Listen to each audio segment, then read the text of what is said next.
Philippines. And afterwards, dahil I became very active na sa organization, I was also recruited to its underground organization, the Kabataang Makabayan, sa loob din po ng aming university. And yun, I became very, very active na after that, 2007 up to 2010. I was also recruited na rin sa loob ng Communist Party of the Philippines when I was still a student of the university.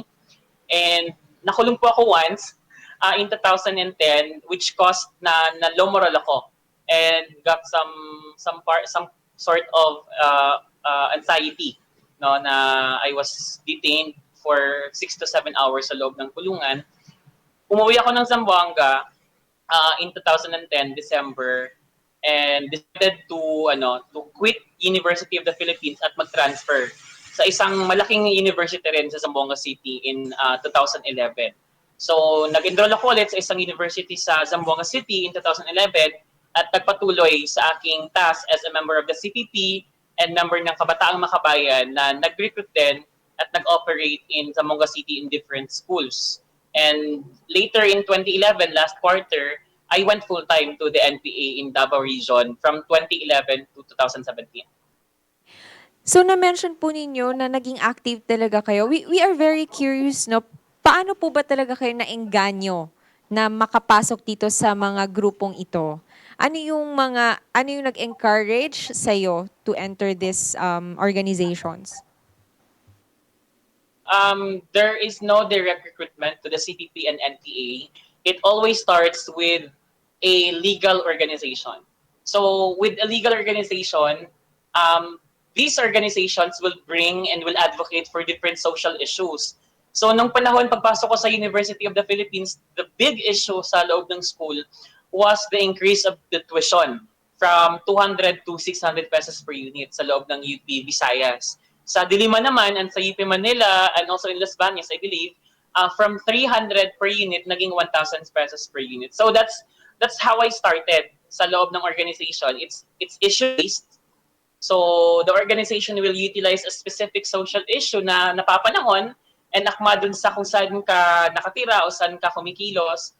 And then, yun na yung naging start. And then after that, you will be exposed to other sectoral issues. So aside from issues ng mga estudyante, I was exposed and brought to different issues ng transport groups, ng mga magsasaka, ng mga workers, ng mga urban poor communities, among other sectors, including indigenous people. So I was taught and I was indoctrinated na these social issues is not divorced, hindi siya separated dun sa issue na kinakaharap ng mga kabataan. To the point na nga na generalize at pinuturuan kami na hindi enough yung pagpunta sa lansangan through demonstrations, democratic protest actions, kung hindi, a higher form of struggle would give resolution, no? According sa Kilusan, it will give resolution to the century na social ills ng ating society, which is, yun na nga, it's the armed struggle of the NPA and the Communist Party of the Philippines. That way, students will be systematically radicalized from issue to a higher form of issue of society, to ideology, to armed struggle, and then recruitment towards NPA. So yun po yung process na pagdadaanan ng isang estudyante. Okay. So sa una pala, hindi mo talaga pa malalaman kung ano yung pinapasukan mong mga organizations. Talagang wala kang kamalay-malay nung unang pagpasok mo. Talagang gusto mo lang ma-involve sa mga ganitong social issues ng school, ng community. So ganun pala yung yun. Nalaman natin, no? Ganun yung naging proseso para kay Ka Amihan. So ngayon po, gusto rin naming malaman, ano yung mga some experiences nyo while you are in the group? Ano yung mga naranasan nyo nung nandun na kayo sa grupo?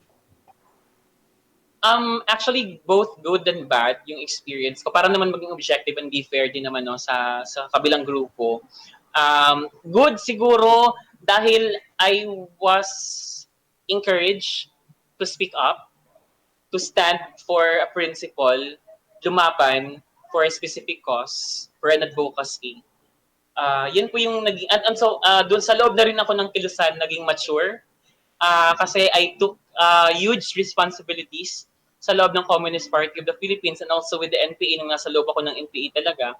So I took very huge responsibilities and tasks sa loob ng NPA made me more mature and took things responsibly. So yun siguro yung magandang naging contribution ng Kilusan sa akin. On the negative part naman, I had experience um, naging witness ako ng iba't ibang mga bagay na for me, personally, parang against siya dun sa reasons why I initially entered the organization. For example, there were cases of abuses against women, may kaso talaga ng rape sa loob ng NPA, corruption, financial opportunism, minsan nakokonsensya rin ako kasi pag may na-recruit kaming kabataan, usually senior high school, junior high school, ay talagang nakita ko yung sarili ko na parang ano ba, parang nasasayangan ako kasi the movement aims to provide good future no para sa mga kabataan. However,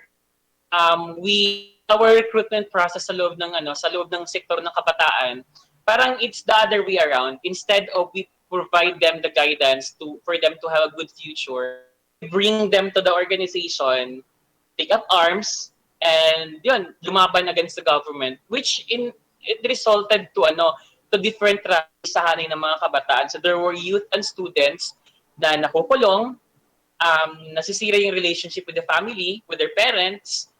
Yung iba talaga worse na may mga namamatay talagang mga kabataan at estudyante from different universities deceived no to join the NPA. So those are the negative things. Siguro later on naging reason then why I left the organization. Ano po ba yung naging role nyo talaga inside the organization?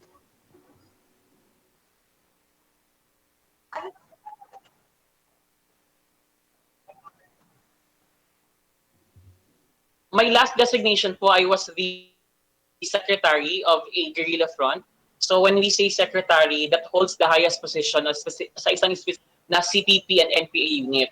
So when a guerrilla front kasi, it operates in more or less 5 to 7 towns or municipalities. So yun po yung nililid ko directly na unit ng CPP. I was also the deputy secretary of a sub-region.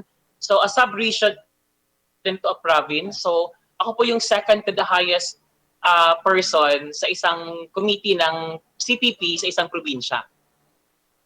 Considering this high position na meron kayo, why did you decide to quit? Ano yung nagpa-quit talaga sa'yo? Kanina na-mention mo na some of the bad experiences, yung mga negative sides ng pagsali ng CPP-NPA. Ano yung nakapag-udyok talaga sa'yo na tama na, tumigil ka na at mag-surrender na at bumalik loob na sa gobyerno? I first had an experience about something na against sa prinsipyo ko in 2014. I really had high hopes that time na ako baka isolated lang to.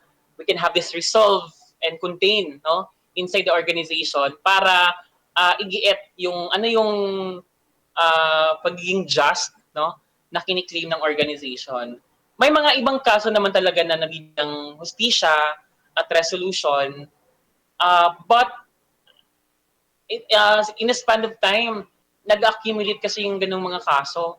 So, hindi lang siya once or twice or thrice. There have been multiple instances and circumstances na may ganong experience to the point na may ibang kaso din talaga na napapabayaan, pinapalampas, o yung iba ay nabibigyan ng, for me personally, napaka-light ng sanction or punishment vis-a-vis dun sa nako-commit na violation ng ibang mga members, particular with members who hold position sa loob ng organization. So, parang tingin ko nagiging selective yung application of our policies and tenets no, sa loob ng organization. And it, especially in 2017, months before I left the organization, talagang almost the entire month, what we always the group is about violations against women.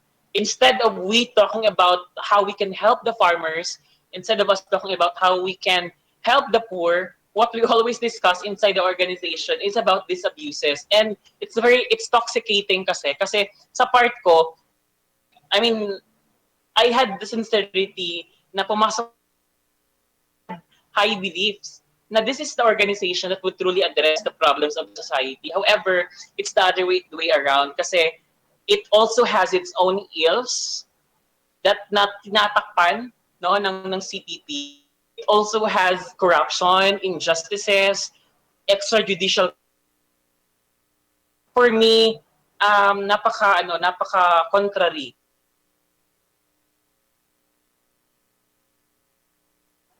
So that pushes me before na this is not anymore the organization to believe in. Thank you. So we have a question from our media partners. We have from Doc Cecil Abuy. We will just entertain a few questions now from our viewers also. Una pong katanungan, paano mo malalaman na nire-recruit ka na pala ng mga rebelde?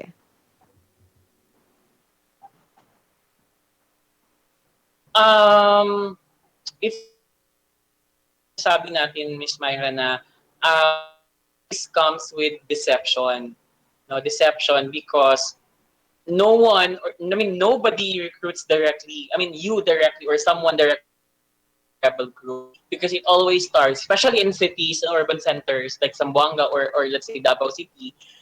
It always starts with a legal organization, and from there, dun ka na-recruit to the underground. Siguro indications would be number one, they have a defined analysis about social. Number two, they always ask questions about your background kasi they all made sure na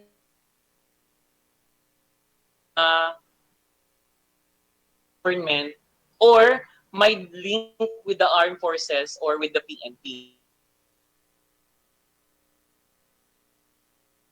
Come again po, can we clarify it again yung mga, kasi medyo nagkaroon po tayo ng problem sa signal, so hindi po namin narinig yung mga indicators.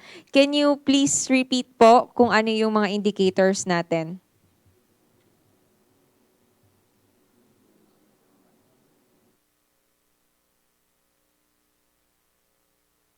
So I think nagkaroon tayo ng minor na connection problem sa ating internet.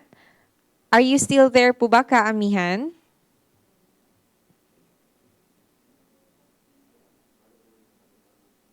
Okay.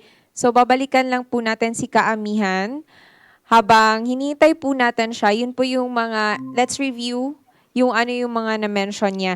Okay, so I think andyan na po ulit. Ka Amihan, okay lang po ba na i-repeat po natin on the question po na paano natin malalaman yung pag nare-recruit ka na, yung mga indicators lang ng mga legal organizations, ano po ulit yung dapat nating bantayan kapag yung mga tinatanong nila sa atin? Siguro one indication talaga is these legal organizations ng CPP, mayroon silang defined na pangalan. So, we always mentioned before, siguro i-check na lang po ng iba o whoever is watching right now, na during the Senate hearing last year, we already mentioned, halimbawa sa part ko, I've been in a legal organization and the same organization din talaga na this organization will bring you to the underground movement supporting the NPA. Other indication would be they will keep asking you about what your personal background is.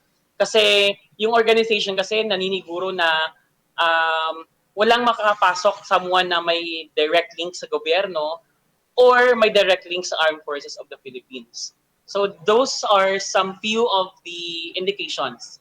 And third siguro, the movement has its a defined analysis, way of analyzing social issues. So yun din po yung isang pwedeng indication natin na pag you are being indoctrinated with a specific line of thinking, specifically Marxism, Leninism, Maoism, no? This might be indication na pwede kang dalhin ng grupo to the side of the NPA.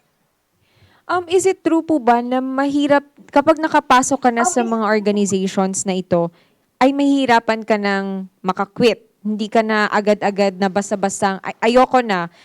Pwede ba yung ganun? Pag na-realize mo na parang iba na, pwede ka bang agad makaalis sa grupo or sa organization?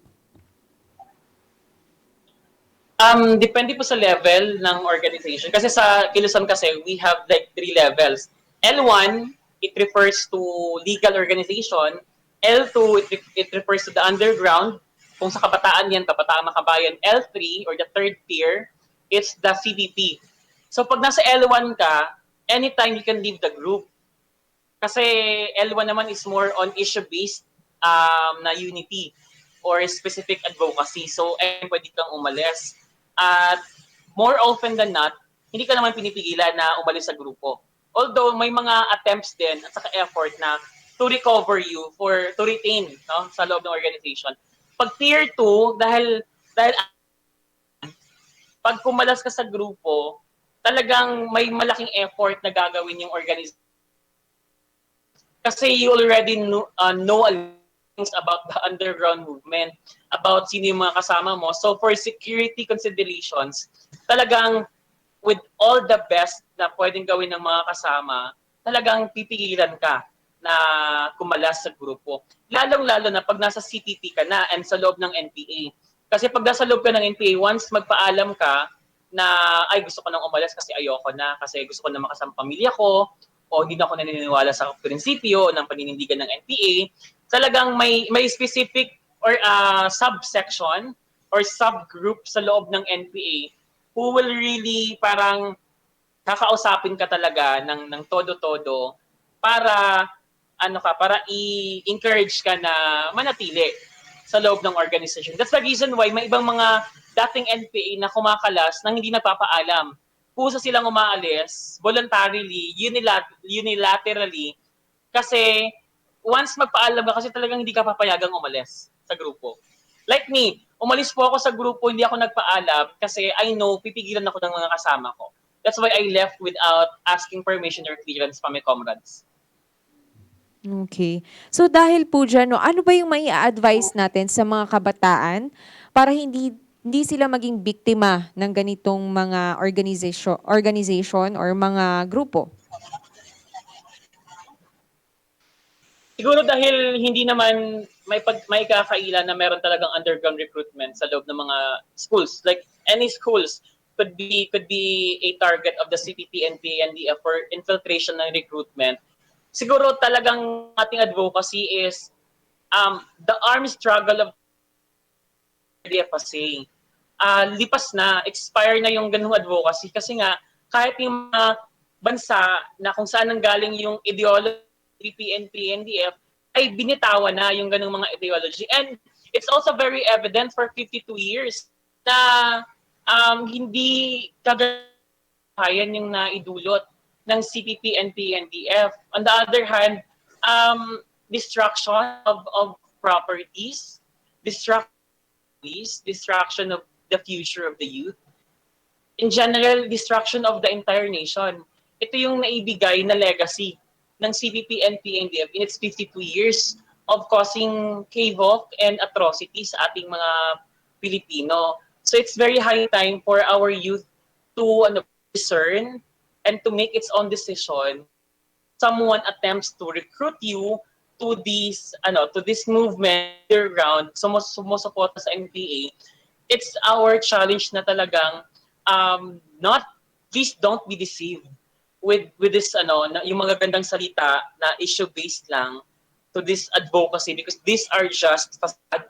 Ito yung mga pagpapanggap lang na nagsusulong ng mga issue, but nito there is a secret, a clandestine agenda and movement that would bring you closer to terrorism and violence. Thank you very much for your powerful message, no, sa ating mga kabataan. We have a last question po from Doc Cecil Aboy pa rin. Anong kaibahan naman nung nasa bundok ka pa at ngayon ay nasa mainstream society na? Number one talaga, Miss Myra, na hindi talaga na reward sa akin is my reconciliation sa aking family. Kasi when I entered the organization in 2007, napakadalang makauwi from Iloilo to Zamboanga, and napakadalang na makasama ko yung pamilya ko. Lalong-lalo na naging PA ako kasi sa PA, pag wala ka pang cellphone, kasi pag ang cellphone is tinatas din sa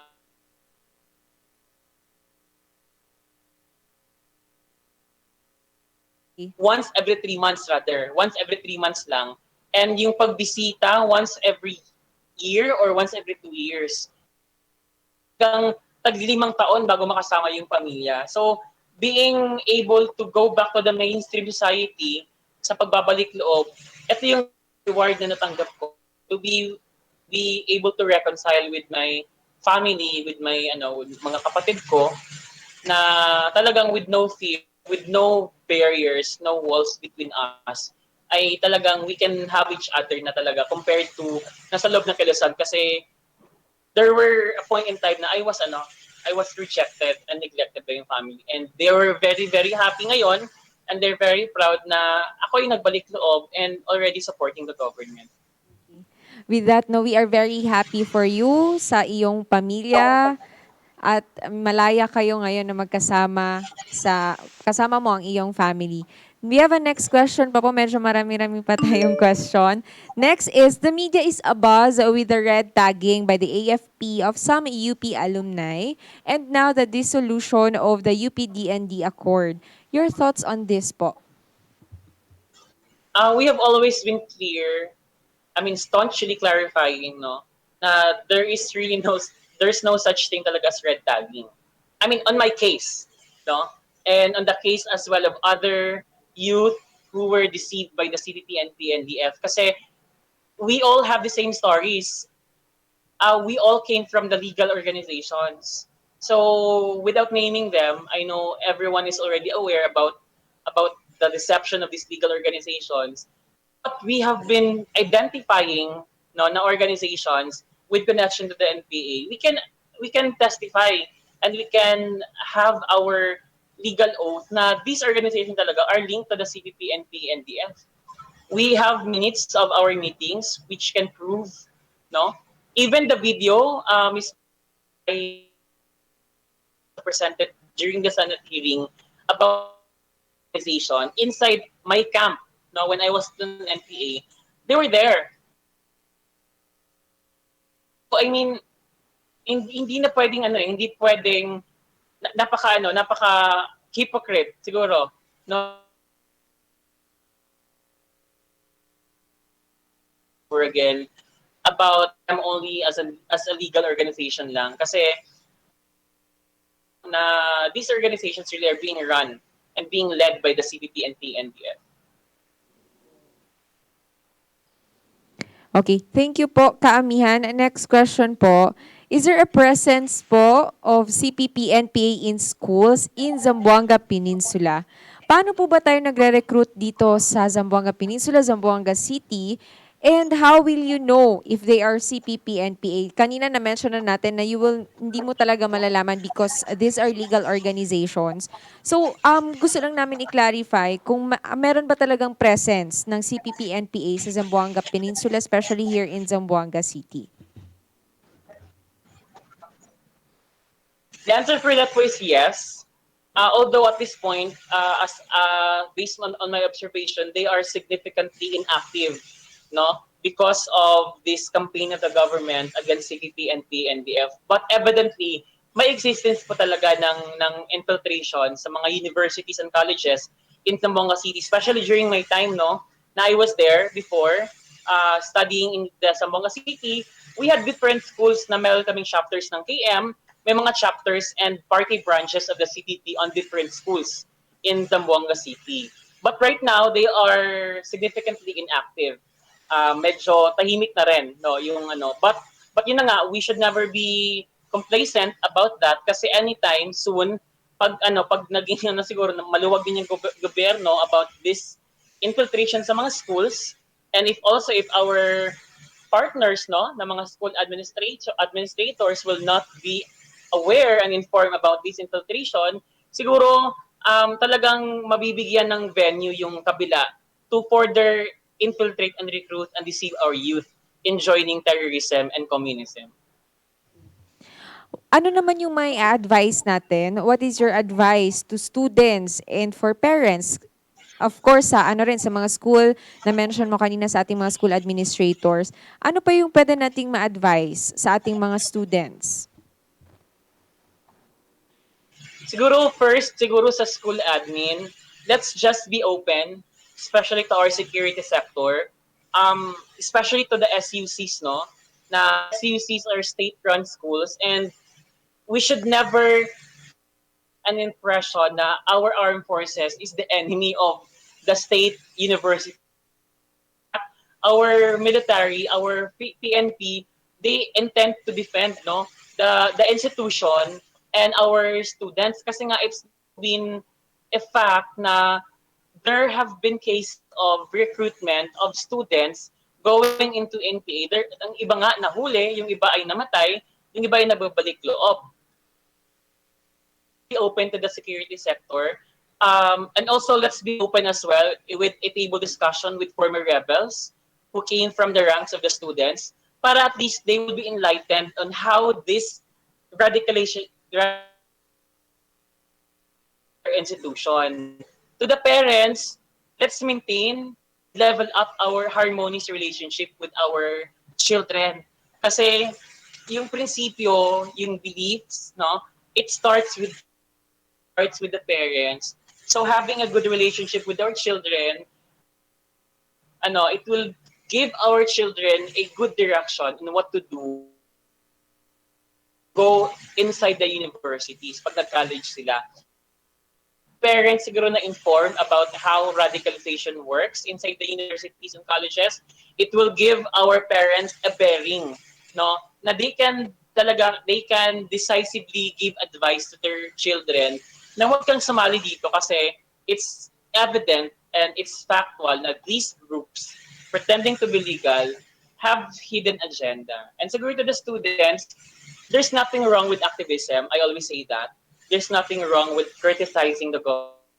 What's wrong is if we involve ourselves, no, to a movement that only upholds terrorism, violence, and atrocities and crimes, no, toward the society, particularly with the communist terrorist groups na for 52 years it's documented, it's evident na they only caused havoc, kaguluhan, karahasan, kalupitan laban sa mamamayan. At ako as a former NPA, talagang I was a witness inside the group na at first talagang you will be agitated, you will be inspired about the group's advocacy of bringing development and change, especially to the farmers and to our poor Filipinos. But as time goes by, no, you will be exposed to other things na you thought it never existed inside the organization, but it did exist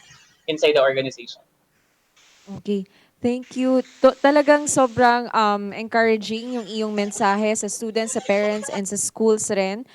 And it's true, no? So dapat sa ating mga students, dapat talagang alamin muna nila kung ano yung mga organizations na papasukan nila before sila pumasok para hindi sila ma-recruit or maging victims ng ganitong mga organizations. And of course, we would also like to ask, etong Sambayanan National, ano po ba tong organization na ito? Ano yung ginagawa natin to help end the local communist armed conflict in the Philippines? Sambayanan is an initiative of CBP and NDF na nagbalik loob kasi we came into a realization we achieve the goals of having social reforms or even political reforms terrorism na ginagawa ng CBP and NDF. What we propose as a way of action to address issues of the society is to engage government different agencies in order to solve issues, specific and defined issues ng mga society, reason they are being, they became vulnerable to the infiltration of the CBP and PNDF, particularly sa mga magsasaka, especially sa ating NTF-LTAC, no, na nasa ground, sa mga barangay, municipal level, na there are specific local issues na nagiging tungtungan for NPA recruitment and NPA infiltration. So what we do in Sambayanan is we engage those people, identify the issues, and identify which agency that concerns with issues, and we go to a table. Let's talk about the issue and let's come up with urgent and long-term resolutions. And in such way, we can have a common ground and harmonious relationship with the government while addressing the issues and giving solution at the same time, hindi nabubunda sa violence yung ating mga mamamayan, especially our peasants and our youth and our indigenous people na madaling ma-deceive ng ganitong ideology. So that's the advocacy ko of Sambayanan. Kami as a group before na talagang very critical and radical in one way about issues about the society. Right now, our advocacy before, but not in a way of engaging through but in a way of peaceful, reform-centric, engagement-centric, and interventions with the government. We look at the government as a partner for reforms, not an enemy of the people. Thank you. Lastly, ito personal question ko. What is your aim? What is your goal? Ano yung gusto mong mangyari ngayon na you are back in the government? Are you not afraid para sa iyong security, sa iyong family, sa iyong buhay? Bakit mo ito ginagawa? Tinataya mo ang iyong buhay? Ano ba yung goal mo? Um, Ako talaga, Miss Myra, may intention. I can actually, pwede ako magbalik loob ng hindi nagsasalita. Magbalik loob na after ng program with the Army, dun sa, I mean, with LGU as well, with the LTAC, pwede na akong mamuhay na mapayapa. I decided to become a partner of the government. I mean, I volunteered myself kasi I have come to a realization na lahat ng to kasi deception. And everyone can be deceived talaga. Even our most intelligent, our youth and students talaga, they are very vulnerable to this deception. Kasi yun na nga, as I said, hindi naman sila direktang nire-recruit. There is a process of radicalization. And that's the thing na I want to be exposed. Kasi ito yung paraan na ginagawa ng mga youth groups na nagre-recruit to the NPA para paniwalaan yung mga kabataan na this is the solution. And paniwalaan yung kabataan na yung gobyerno kaaway. And that's a wrong point of view. Our government is not the enemy of the people. The enemy of the people are yung mga grupo na nagbibigay ng karahasan sa mamamayan. And evidently, that's a CPP and PNDF. Ayoko na po kasing may makitang kabataan na nagiging katulad ko, na hindi nakakapagtapos, na nalilinlang. And especially siguro the most turning point, Miss Myra, is when I watch Hands of Our Children. Kasi I always remember my mother and my father during the time na nasa loob ako ng NPA. And I always look into the fact na ang daming magulang pa ngayon na talagang namimiss yung mga anak nila. Kasi yung iba hindi nila alam kung nasa na. Yung iba naman, they had communication but nasisira yung magulang sa anak, ng anak sa magulang. Which is very saddening. Family is the basic unit of our society. But it's the CPP and PNDF ito. And this has to stop. Kasi tayo bilang mga Pilipino, we always give the highest value to our family. At yan yung pinaka-least valuable thing sa loob ng kilusan. Kasi they don't care about what happens to your family and to your relationship with your family. What they always put as a priority matter is how to advance the armed struggle, how to kill civilians, how to kill soldiers, how to destroy the government. That's their primary goal. They don't give a damn with what happens to your personal well-being. So siguro that's I want to advocate na tayo mga kabataan, I believe and I really know na we have nationalism and intention to have a social change. But I always say na hindi po monopolyo, no, hindi po solo ng CPP and PNDF yung ganong advocacy. No? Kasi there are movements and groups who advocate for social change without engage in terrorism and violence. And I don't want to see further any children or youth na napupunta sa maling landas. And I don't want to see further any parents na talagang gabi-gabi hindi nakakatulog at umiiyak because nangungulila sila sa kanilang mga anak. We want to have a change that is family-centric, a change that would protect and defend our families. Kasi the family is the most important para sa ating mga Pilipino.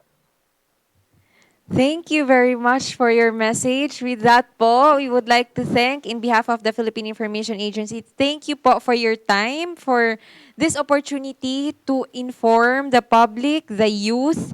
This is a very good venue po para ma-empower natin yung ating mga kabataan at hindi sila maging biktima nga ng ng mga rebel groups ng CPP and PA. Thank you very much po, Ka Amihan. We are hoping to meet you and to have you in our other Kapihan shows pa or other programs to inform more and to empower more youth. Kaamihan, thank you po. Okay?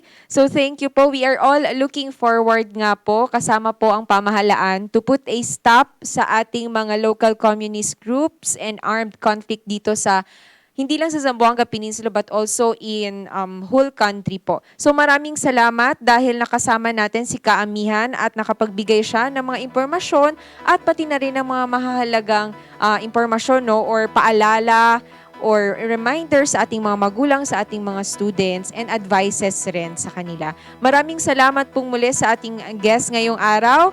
And with that po, dun po nagtatapos ang ating segment ngayong araw. Again, reminders po muli sa buong Zamboanga City po. We are still under MGCQ. Huwag po tayo maging pasaway. Wear your face mask and face shield. And stay at home po hanggat maaari and practice frequent hand washing.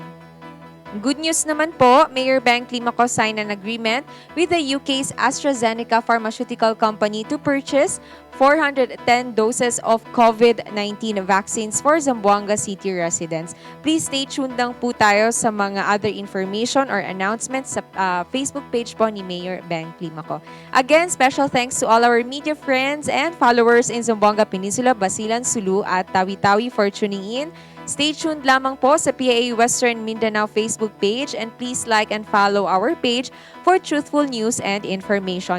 Thank you to our regular partners, DICT Mindanao Cluster 1, Department of Agriculture Region 9, eMedia Mo Solid Mindanao Cable Television, RMN DXRT Zamboanga City, RMN DXPR Pagadian City, Mindanao Cable Television, RPN D3XX Zamboanga, FEBC DXAS, Radio Pilipinas, DXNO Basilan, DXGD Bonggao, Tawi-Tawi, City Government of Zamboanga PIO Team, Philippine National Police, Regional Office 9, Team Tabak, Victory Zamboanga del Sur Facebook page, Ascenso Pagadian Facebook page, Regional Interagency Task Force on Emerging Infectious Diseases, Department of Health Region 9, Zamboanga Press Club Incorporated, and Mindanao Communicators Network. Again po, maraming salamat sa lahat ng ating mga viewers ngayong araw.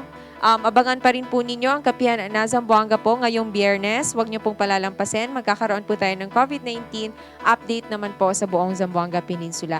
Muli po, pinapaalalahanan namin ang lahat to stay safe po. Mag-ingat tayong lahat. Chenek cuidado ustedes. Ito po si Myra Espinosa para sa Kapihan na Zamboanga. Thank you to all our viewers and to our PIA technical team. Muchísimas gracias.